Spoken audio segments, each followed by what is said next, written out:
Good afternoon, good evening, and good morning from wherever you are, and welcome to my reaction to Thor, Love and Thunder.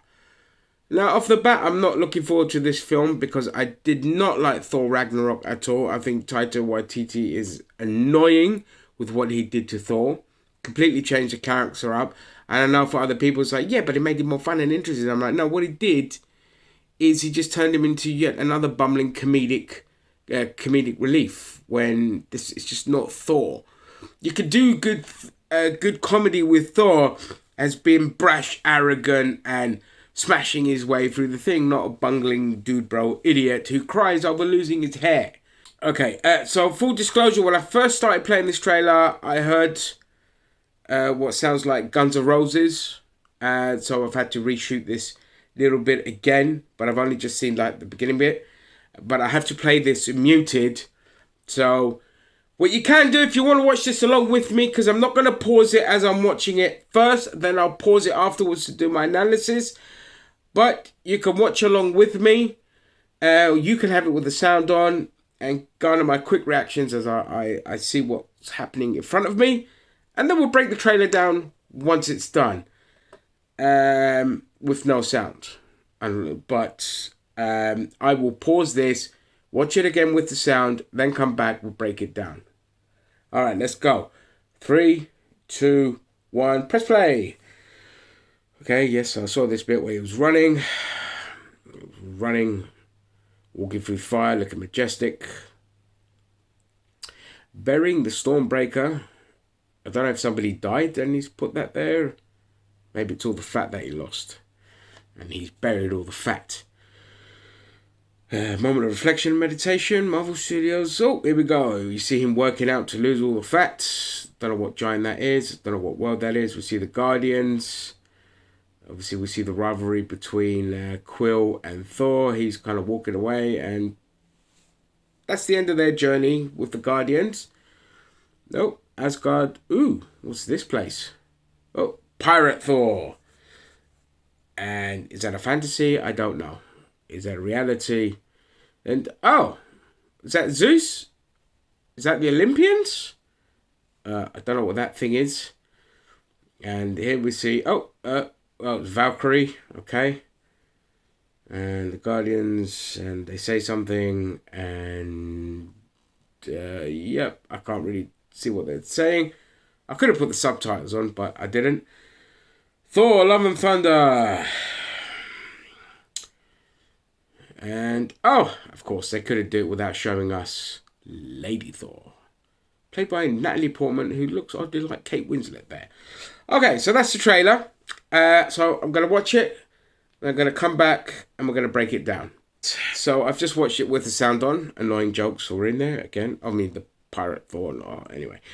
Okay, so obviously we have Thor running like a nonce through the field for some reason, then majestic fire, yada yada yada. Okay, so here we see him bearing Stormbreaker. I don't know what the symbolism with that tree is, if it means anything, if it's something like the tree of life that you see in Norse mythology. Or knowing YTD, it's just a tree and he'll probably do something stupid and break the tree later after his meditating moment and reflection. Yeah, of course, I said, well, I don't know what this giant is at all. And here we go. Again, the rivalry between Quill and Thor. I don't know what world this is with all these blue people here. It's definitely not the Kree, because the Kree are a very advanced race, almost 10,000 years ahead of Earth, according to the comics.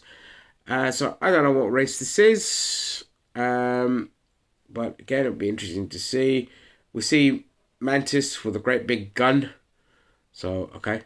And he's revealing his swole body. And he's cut back to his old kit. And the Guardians have flown away and they've left him and Korg behind. I don't know if Korg has a rope there to hang somebody or a whip. Korg is looking rather swagged out. Drip, as you kids say, in drip. That looks very godly. With a little ram's head and all this. But Thor's t-shirt, I just noticed. How do you get a t-shirt that looks very much like the worlds and all this kind of stuff that was symbolized on his actual uniform that he wears with the different realms, not the worlds, the realms. We'll have that printed off. Or God knows what kind of joke they're going to stick in for that. But here we'll see him rocking the denim. I like this look. It reminds me of kind of like Thunderstrike's look, who was also somebody who wielded Mjolnir. So he's kind of rocking that look. Right, anyway, let's get on with it.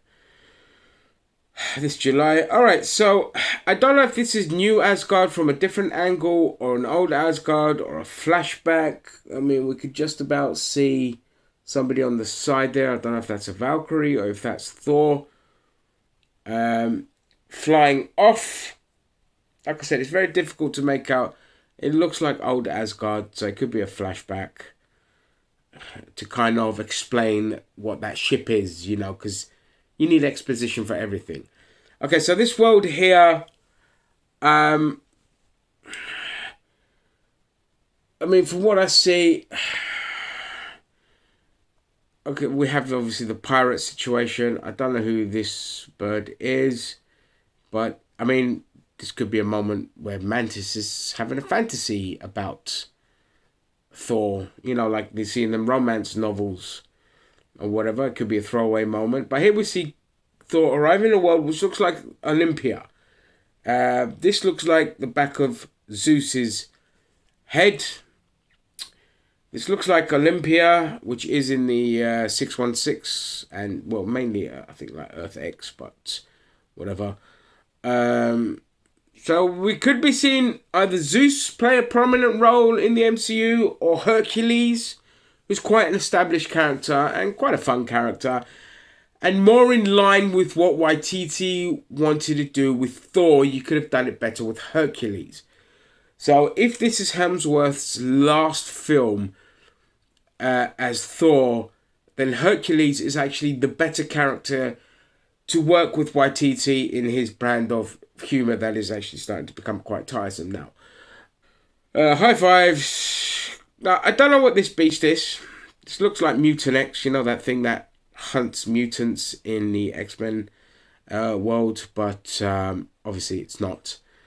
I don't know if they're in Jotunheim now, or they slayed a Titan to get access to, because this could be on Olympus.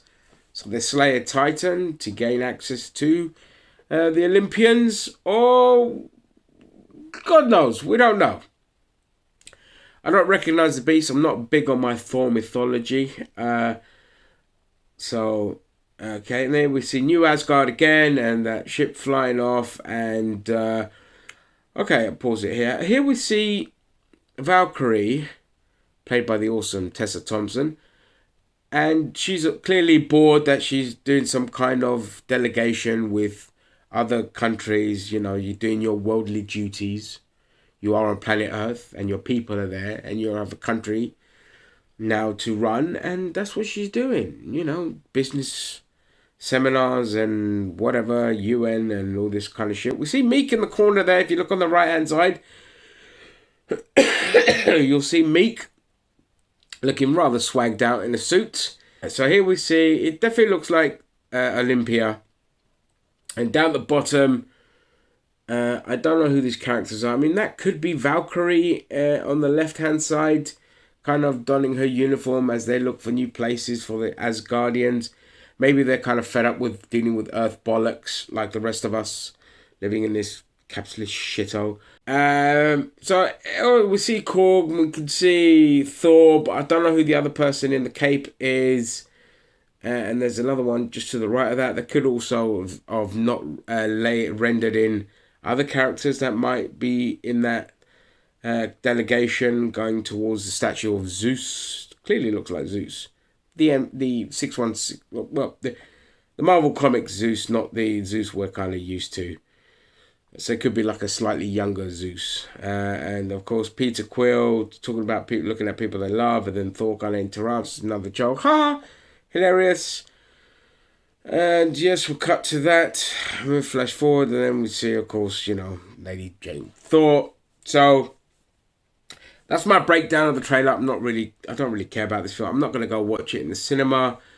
I'm just going to wait for it to come out on see, the good thing with the MCU films moving forward now is a lot of them aren't going to be connected anymore. They're not building up to something massive. I know they're talking about Kang being like the next big bad, but that'll probably get resolved in the Quantum, that Ant-Man and the Wasp 3 film. That might get resolved there because he's supposed to be the big bad guy there. So, yeah, whatever. Again, if it was a different director, I might go and watch it, but I know what I'm in store for here. So, I'll just wait a couple of months to watch it on Disney+. And, yeah, those are my thoughts. And my thoughts overall are visually stunning, as all Waititi's films are. He always does beautiful visuals. But that's it. I don't really... I'm not fussed. It looks like the same old one-note jokes and all of that. Maybe they tone down the idiocy with Thor and make him a bit more... We'll see. Anyway, that is all. Let Normality resume.